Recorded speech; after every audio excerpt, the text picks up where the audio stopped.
Stockholm, Sweden with Stockholm LGBT and Visit Stockholm. I am so excited to be here. It was a very long day of traveling, as you can tell. But I took an amazing shower, and the bathroom here at the Miss Clara Hotel has heated floors. The sheets are super soft. The room is very Art Nouveau, and it's actually a converted all-girls school. So far, I haven't gotten to see too much of Stockholm outside of the Miss Clara Hotel, but I'm so impressed with what I have seen. The people are really sweet and accommodating. I'm really excited to see what the rest of Stockholm has in store for us, because if it's this good and I've only seen the hotel, I can imagine how good it's really gonna be.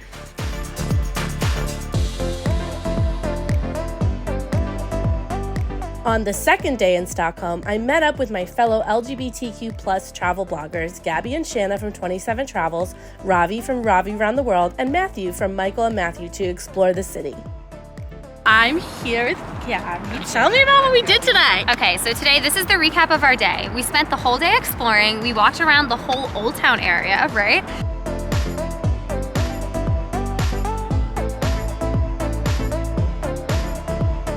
We had fika. What's fika? Fika is when you go and you have like a coffee with your friends and you get like a sweet or pastry, and it's really fun, and I'm obsessed with it. Yeah, so good. So good.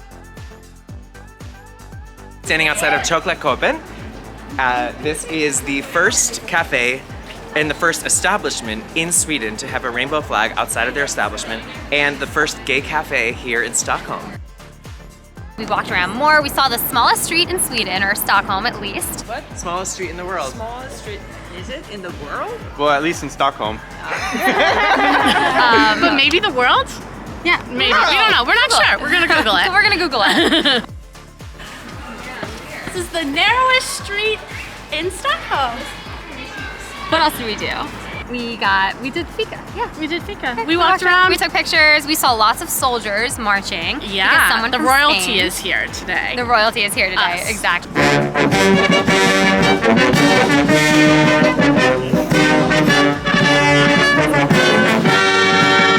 We came to the water. We used Ravi's drone. We took more pictures. Yeah, lots of We're pictures, just hanging lots of out. walking, and fika. That evening, we went to Villa Dagmar, a new LGBTQ+ owned luxury boutique hotel, for a welcome drink and dinner. Everybody, very welcome to Stockholm. We are so happy. Ewan and I have been planning, hoping, begging, planning again. A lot of begging. A lot of begging. But finally, you are all here, and we are super happy and grateful that you have taken your time to come here and visit Stockholm and help us to kick off 2022. Today, we had the LGBT Travel Symposium powered by Stockholm LGBT, and this is the reason that I came to Stockholm, and it did not disappoint. It was at the world famous Vasa Museum, which contains a ship that went down in the harbor in the 1600s. It was actually built 1 foot too narrow on either side, and it ended up sinking almost immediately, which meant that when they pulled it out from the water 300 years later, it was mostly intact. 98% of the ship is intact, and they were able to restore it, which is just absolutely amazing. So I say all of that to say that they were the host of our symposium, and we got a little tour, which clearly I'm very excited about because I really enjoyed that tour. I've been to the Vasa Museum before. I came in 2008 when I studied abroad in Italy. I came to Sweden, and the Vasa Museum is one of their top attractions. So I came then, and I was looking back at my photos from that trip in 2008 when I didn't have a smartphone and I just had a really bad, poor quality point and shoot camera, and all my photos are blurry. So I'm very happy to report I now have a great, wonderful photo of the ship inside the Haus Museum. So that was the face and the venue for our symposium today. We heard from Stockholm LGBT and Visit Stockholm, as well as some really amazing speakers that spoke to the trends in the industry. And then I was part of a panel on storytelling from an LGBTQ creator perspective. And it was really interesting because I was on with Matt from Michael and Matt. And then I was on with Miss Julie Vu, who is amazing. Yeah, we got to each tell stories about what it's like to share content from our perspective within the LGBTQ community. Of the pandemic pivoted in the pandemic? Well, I decided that I wanted to pivot into away from fashion, or I was still going to do fashion, but I really wanted to do travel, and I just made that decision in December of 2019, which was a very interesting time to make that decision, obviously. So I went on one press trip, and then I was basically stuck in the US. So my pivot that I did was that I did a lot more domestic travel than I'd ever done before. I drove from Cleveland, Ohio, which is my hometown, all the way to Yellowstone. 27 hours in a car with a person that I had only spent 4 hours with before. 27 hours each way driving, okay? So that was my big pivot, and now she's one of my best friends. She's my videographer, photographer, so if you see all of my content, that's a person that I bonded with through the pandemic because we decided to take a road trip together. So what I've learned, I think, is that you have to be open to new ideas. We're so used to doing travel in the same way that I think the pandemic really helped us to be like, maybe I'm gonna do something different. And that's what I did. And then we also had a really amazing presentation from Gabrielle Claiborne. This time she actually shared more about her personal transition later in life and just basically coming out as trans and how that impacted her career and her family. We need to hear people's stories. It kind of helps to humanize. So I think for some folks in the audience, it was really great to hear her story because it really humanized the face of, what people go through. We went on a boat ride around the harbor. One thing that I didn't remember from the last time I was here is that Stockholm is like basically a series of islands connected by a bunch of bridges. We went on a boat, and that allowed us to see a bunch of different places that we weren't able to see walking around. And there's an amusement park in the middle of the city on one of the islands, which is so cool. And because it's in a city, it's very compact. So the roller coasters, they look like, I don't even know how to describe it, but they're like stacked instead of like long. Wild, absolutely wild. In any case, that was pretty cool to see. Then we went to have some drinks, and then we went to see Space, which is a new digital gaming studio, and it is going to be one of the largest in the entire world, but it's really focused on esports and just making a safe space for gamers and also helping to mentor future coders and make coding more accessible to folks. So I thought that that was really interesting. It's not open yet, but when it is fully open, it will have an Avicii experience that all of the proceeds, or a good portion of the proceeds, are going to benefit his charity, which does focus on mental health. We finished up with a dinner here at Miss Clara, which is the hotel that I'm staying at, so I got to come back right after dinner and be in my room where I could FaceTime with my family for Thanksgiving. We started Friday with a walking tour of Gamistan, which is the old town area, and we had a professional tour guide, and he was a wealth of knowledge. He's also in the LGBTQ family, so it was nice because he was able to give us history along the way that was related to things that we care about. Okay, so we just found out that this building behind us is where the Equal Marriage Bill was signed in 2009, which made same-sex marriage legal, but also that it was unanimously voted by the church, which means that you can actually get married in a church here in Sweden if you're a same-sex couple. How cool is that? I'm gonna get married in Sweden, just to be married everywhere. While we were on the walking tour, we made a pit stop to make candy cane, and this was really fun. Candy cane was actually invented in Sweden, but in the United States, that's where we came up with the idea to change the shape and make it so it hangs. So the ones that we made here, we rolled them out and then we twisted them, and then we cut them with scissors, which was so crazy.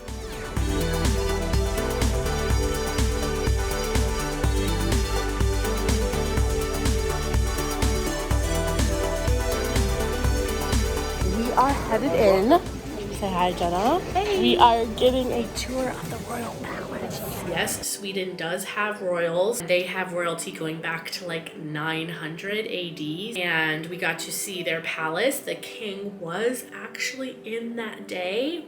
Wild. It was very beautiful, but the thing that I found the most interesting was Christina's silver throne, and she is rumored to have been a lesbian. She never got married, and yeah, she had this like gorgeous ornate throne that they still have. So the royals are very friendly to the LGBTQ community, and we heard that the current princess actually won an award for being an LGBTQ advocate. After that, we did some more walking. This is definitely a walking city. It's all cobblestone, so leave your stilettos at home. There are certain places that you can't even really access without walking. There's also a really easy to use subway system, and within the subway, there is murals, and there's really amazing painted murals, including the rainbow mural, which is in the Stadion. I keep a travel bucket list that has inspiration images, and this one has been on my list for like 2 years. And we're finally here. And we all took pictures. It was very influencers in the wild, but we had so much fun, and it's amazing to have something on your bucket list and then actually check it off. So after we did that, we had a nice lunch, and we had that at the Hotel Reval. They have balconies in their rooms, which have a really amazing view. I love to see all the different colored buildings. I just found that view was breathtaking. Then after that, we did a little bit of a tour of the fashion-y area. Gender neutral fashion is really, really big in Sweden and in Stockholm in particular. So we got to see some of the local designers and brands that focus on gender neutral fashion, and we got to go to Byredo, and they focus on gender neutral fragrance. And there was this gorgeous, stunning plus-size woman working there, and I love the way that she talked about fragrance. Like, we don't gender food, why do we gender the way we smell? And it's so true. Like, if you want to wear cedarwood, who cares what gender you are? Like, if you like it, wear it, which is what I always say about clothes. And that evening, we went to dinner at Taverna, which was Italian. We had some truffle pasta and some burrata, more bubbles. And then after that, we went to a drag show. I've actually never been to a drag show internationally, so I didn't know what to expect, but it had like a club environment, but there was a stage, and it felt so community-based. And everyone was cheering. People were just so happy to be there, and there was no gender majority. Like, I felt like there was a wide range of genders there, and everyone was accepted, and everyone was having a good time. The first thing that we did when we started off the day on Saturday was we went to the Miles Garden, and this was the residence of a famous sculptor here in Sweden, but he was known all over the world. He lived in the United States for about 20 years, so there are some of his sculptures in the United States. He worked mostly in bronze. He really focused on Greek mythology, religious symbols, and Swedish pride, basically, like what makes him proud to be from Sweden. And all of his statues were in bronze. So we got to see a whole lot of those on the property. The property itself was really beautiful, and then we got to see his residence and his studio, and it was just really cool to see the place where he actually created the work. But my absolute favorite part was the gift that they gave us. We get on the bus and they hand us this box, and I'm like, what is this? Turns out it's these, I can describe it no other way than lesbian erotic coasters, which is a great description. Best gift I've ever been given. Certainly the best gift I've ever been given by a person I just met that day. And I kind of loved that they gave them to everybody, regardless of your gender or sexual orientation. So, like, take that, boys. Now you have to look at the lesbian erotic coasters.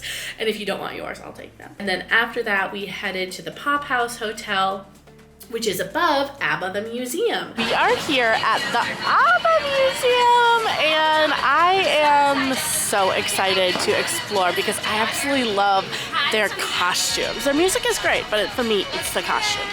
We were walking through the museum. We had started with a temporary exhibition, which was like a tribute to Mamma Mia, the movies, and had like the original van that was in it and a lot of the costumes and Meryl Streep's like chair that she sat in on set. So that was really, really cool. And then the rest is really dedicated to ABBA.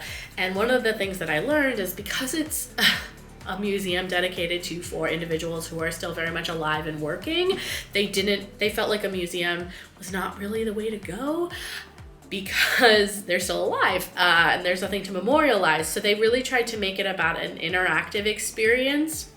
So there's actually phones inside the museum. There's these like red phones, and like once a month a member of ABBA like calls into those phones, and if you happen to be there in the museum at that time and pick it up, then like congrats, you just got to talk to a member of ABBA. There's also like karaoke booths. My favorite part was Be the Fifth Member, where you literally got to perform with like hologram versions of ABBA. I did not do that, but Ravi of course did, and he killed it. Yes!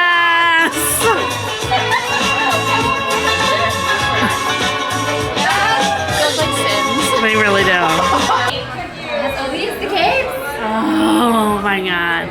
These are all of their costumes. Like I said, this is the part that I was most excited for because I love, love, love the ostentatiousness, the gaudiness of their outfits. It did not disappoint. Absolutely loved getting to see them up close and in real life.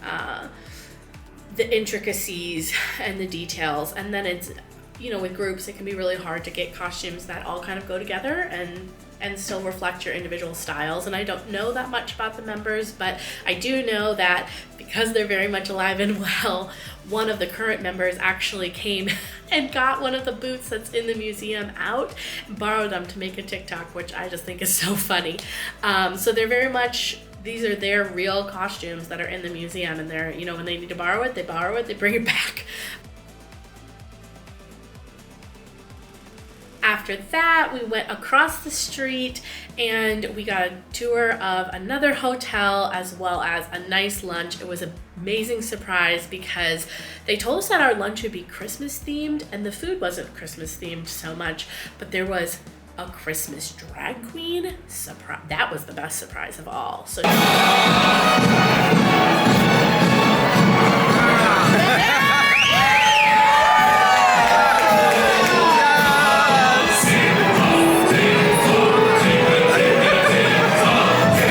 after lunch, we went over to Skansen, which is a holiday market, and we went up an escalator like that was covered, and then it took us up to like a Christmas market that was on top of a hill, and you could see the whole city.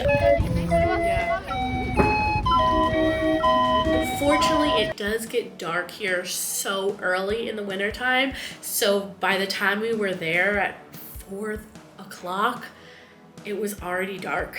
There was performing and there was hot chocolate and gingerbread. It felt very authentic and very Swedish for sure. It was lovely and the view was great. It was just hard to capture. But we decided that one Christmas market was not enough for us. We decided to go to another one that we had seen in the old town, in Gammelstans. Little stands and all people, kind of like artisans, selling their cheeses. We had waffles. That evening, we also went to dinner at LGBTQ Brasserie The Hills, where I tried some classic Scandinavian dishes like herring for the first time. We ended the night at Moxie, Stockholm's biggest monthly queer party for women. It was packed, and the vibe was chill, with some folks dancing and many sitting and just chatting. We all felt very at home.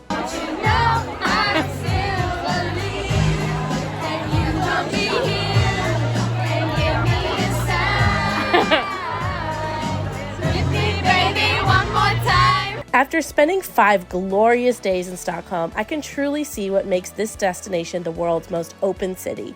There is no one gayborhood in Stockholm, no one district of gay bars, because everywhere is welcoming. There's rainbow flags all across the city.